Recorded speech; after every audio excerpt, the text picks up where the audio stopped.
Boas pessoal, hoje trago-vos um cenário um bocado diferente, só para mudar um bocadinho. Vou fazer um recap então daquela que foi a competição do Carl, a última competição dele, Clash of Titans 4.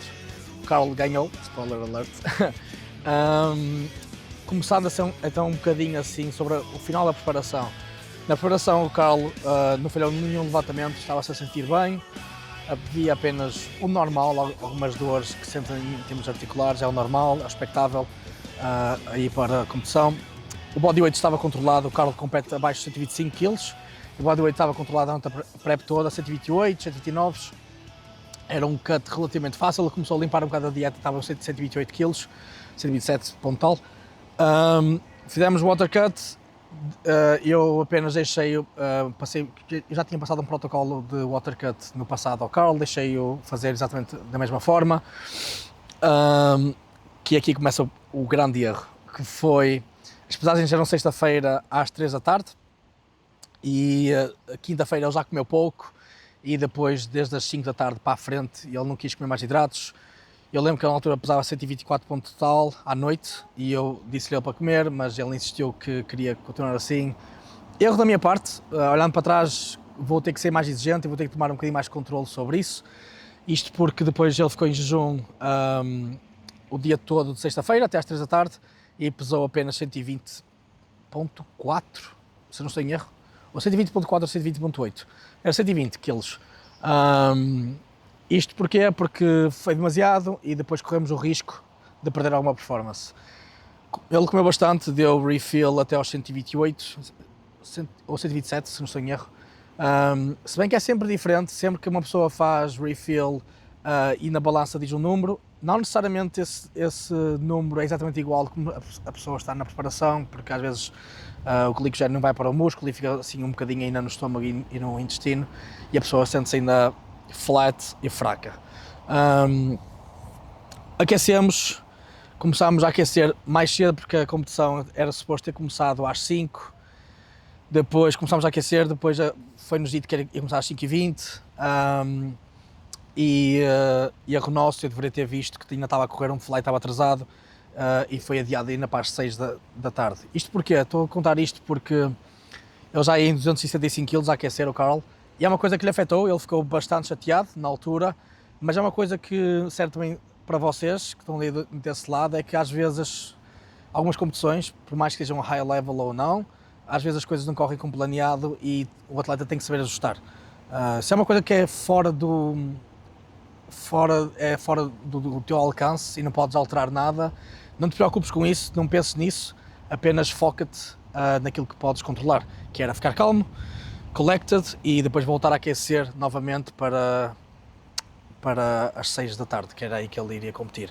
Ele voltou a aquecer, correram bem os warm-ups, mas não estava a sentir-se o mais explosivo. Abrimos a 3,55, moveu-se bem, saltámos para 3,85, se não estou em erro, 3,85 na second attempt, porque eu queria saltar para 405 originalmente, pelo menos 405, e foi aí que nós vimos que estava muito pesado e foi lento, então tivemos que ajustar para 400 kg na third. Isto, a sair dos squats, estava bem abaixo daquilo que era planeado, em comparação aos outros atletas. O Nicolas Dupree, por acaso, só fez 400 kg porque falhou na second attempt, teve que repetir. Nós achávamos ainda que tínhamos uma grande chance de ganhar a competição e de bater o recorde mundial, mas para bater o recorde mundial ele precisava de ter uma grande performance em bench e no deadlift. O recorde mundial na altura era 1060 kg, ele precisava fazer 1062, isto porque o ABS não permite incrementos de 0.5. O ABS não é federação, por isso não permite incrementos de 0.5, tem que ser mesmo 2,5, 2,5. Supino, foi aqui que começou a correr mal, eu estava a passar a barra ao Carl e já via que os warm-ups estavam lentos. 200 kg foi lento, foi mesmo lento. Saltámos para 2,20 de opener, não foi a coisa mais rápida do mundo. Saltámos para, se não estou em erro, vou confirmar, para não dizer mais asneira, 2,37,5. E foi aqui que nós vimos que ele estava muito, mas muito mais fraco do que o normal. E decidimos saltar mais 5 kg para tentar pelo menos espremer um bocadinho mais a laranja. Não deu, ficou com 2,37. Nós aí já sabemos, ok, o recorde do mundo está fora de questão. Ficámos bastante desanimados porque depois do squat e do bench vimos que nem havia chance de ganhar a competição. Isto porquê? Porque na board, para saber, lifting cast, para saber todos os atletas, muitos deles ainda não tinham dado o opener de deadlift. Nós não sabíamos quanto é que era. Tínhamos uma ideia baseada na força do Scott, mas nós não sabíamos quanto é que era. Apenas o Carl e o John Hack tinham os openers, o resto do pessoal não tinha openers. E nós ficámos um bocadinho desanimados depois do bench, e a ideia era pelo menos top 3, porque havia um strongman, peço desculpa, esqueci-me do nome dele, mas havia um strongman à frente, era um strongman da Polónia, é a Polónia, estou certo, muito forte mesmo. Ele nunca competiu em powerlifting, foi a primeira vez e o gajo é abismal. Ele estava em primeiro e ele com o opener deadlift, ele quando meteu o opener foi 375, já ficava logo em primeiro, porque estou a assumir que alguém que abre 375 faz 400, então ia ganhar. Já estava difícil de ganhar contra o Nicolas Dupree e também havia ainda a chance de Justin, o canadiano, também ficar à frente. Estava complicado. Focámos apenas em fazer o melhor possível e foi isso que fizemos. Deadlifts, warm-ups correram bem. Depois o Carl abriu 370, exato, 370 de deadlift. Saltámos para 395. Antes do Carl ir para a second attempt 395, o tal polaco fez a segunda attempt de 385, mais 10 kg que o opener, e falhou. Foi aí que eu pensei, ok, se o Carl fizer isto com uma boa speed, nós temos chance de ganhar. Isto porque o polaco fez 385 e falhou por downward movement, ou seja, a barra, ele trancou, mas a barra desceu e subiu, mas foi um grind muito difícil para ele. Quando é convencional e uma pessoa grinda, provavelmente já não tem outro levantamento nele próprio, por isso eu assumi que ele iria falhar outra vez, iria ficar com aquele total, que era 1052,5, e apenas nós tínhamos que ficar de olho no Justin e no Nicholas. 395 do Carl do second attempt voou, e então eu pedi um bluff, pedi 420, e depois eu podia ajustar, porque nós podemos sempre ajustar a third attempt de deadlift 2 vezes, desde que seja para baixo e desde que seja até que a barra seja loaded, seja carregada. Portanto, como o Carl já é o mais forte em deadlift, temos sempre essa vantagem. Pedi 420 e fiquei apenas a ver as attempts dos outros atletas. O polaco voltou a falhar, como eu tinha previsto, ou seja, ficou com 1052. O Nicolas Dupree, o Justin também falhou, ou seja, o Justin iria tentar fazer 1052, que iria empatar com o polaco. Isto, eu esqueci-me de contar, mas esta competição é baseada em total, não é baseada em dotes, portanto ganha quem tiver maior total, mas quem empatar em total ganha o mais leve. O Justin tentou empatar com o polaco, falhou, ficou abaixo. Depois o Nicolas Dupree tentou empatar com o polaco e conseguiu, 1052,5. E era aí que entrava então o Carl. O Carl só precisava também de igualar, 1052,5, como era o mais leve dos três, iria conseguir ganhar. Eu baixei então para 415, a third attempt dele, porque não queria arriscar. O Carl é forte o suficiente para levantar bem mais 415, nas 430 a 435 com os straps o Carl neste momento tem. O problema é mesmo o grip, e já falhámos em novembro um 410 kg quando ele trancou e escapou a barra, por isso não vale a pena tentar ser herói e tentar ter mais de 2,5 acima dos outros atletas e correr o risco de falhar, né? Por isso aquilo era suficiente. Já sabíamos que o recorde do mundo estava fora de questão, porque faltava ainda outros 10 kg, era 4,25, que era necessário para bater o recorde do mundo, por isso o recorde do mundo estava fora de questão, era ganhar a competição que era mais importante.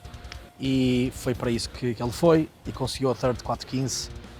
Possivelmente tinha 4.20, 4.20 e tal, dependendo do grip, era mesmo o fator limitante.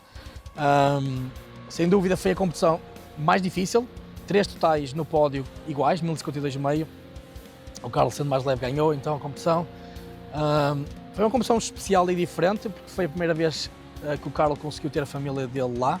Já tentámos, ele tentou no passado e não conseguiu, infelizmente, ter a mãe e a irmã a assistir. Desta vez conseguiu levar a mãe a assistir e a irmã fez uma surpresa, apareceu um dia antes da competição de surpresa, lá para o ver, por isso ter a namorada e ter a família dele a assistir e ter sido uma competição que ele realmente ganhou, fair and square, não correu tudo bem, tudo perfeito, mas nem sempre corre tudo perfeito, ou quase nunca corre sempre perfeito, por isso não nos podemos queixar, olhando para trás, e ter um feito desses e ter alcançado tudo isso, tendo a família lá, acho que vale muito mais do que qualquer recorde do mundo numa competição onde não está lá a família.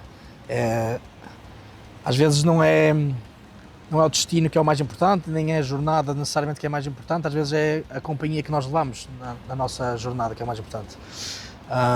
Foi isso que ele provou, estou muito feliz com ele, super orgulhoso dele, é um gajo que treina para caraças, super dedicado, ele não fala muito nas redes sociais, nem diz nada, ele não gosta de dizer o que vai fazer ou o que quer fazer, guarda para ele, treina, tenta melhorar, nunca se queixa.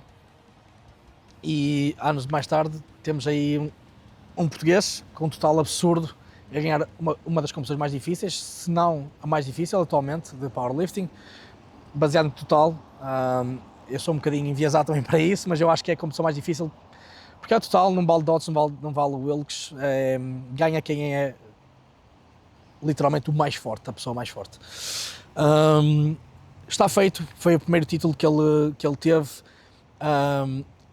Ainda não sentimos que ele merece ter aquele cinto, de certa forma, porque se tivesse outros atletas lá no seu prime, como o Dave ou o Fernando Arias, a história seria diferente. Mas também, por outro lado, temos que ver quem é que aparece nas competições e quem não aparece não conta. Há sempre esses cenários hipotéticos. Se aparecesse este atleta também poderia ser assim ou assado, mas não apareceu. O que importa é o melhor daqueles que apareceram naquele dia, né?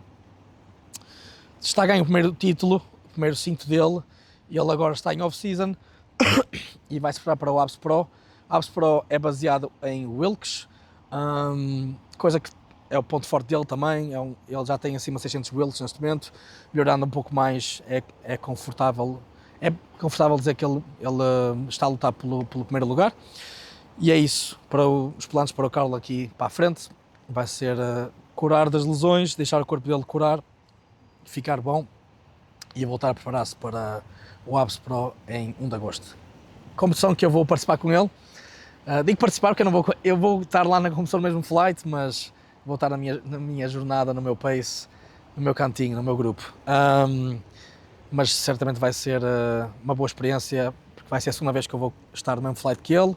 Desta vez a competir e tentar ter a minha melhor performance e ao mesmo tempo ajudar-lhe a ganhar o segundo título do ABS. Mas sim, isso guardamos para o futuro e logo se vê. Espero que tenham gostado, malta. Não se esqueçam de subscrever o canal, deixem like, podem deixar comentários, sugestões, o que é que gostariam de ver aqui no canal, a ser abordado, e vemos-nos na próxima.